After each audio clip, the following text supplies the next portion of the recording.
A more advanced approach to product data imports might be needed if the supplier has several different spreadsheets to import that have the same data or values for product attributes, but the attributes themselves are different.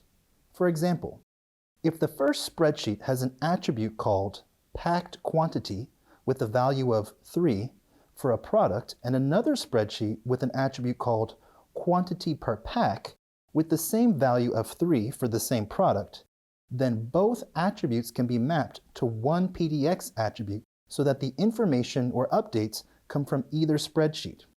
This situation usually happens when data comes from different departments within the same supplier.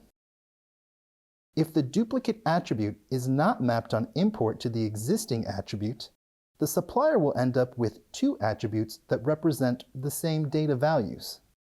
This issue can be fixed after the fact by merging the two attributes, and in this case, PDX will prompt the supplier to select the attribute to keep.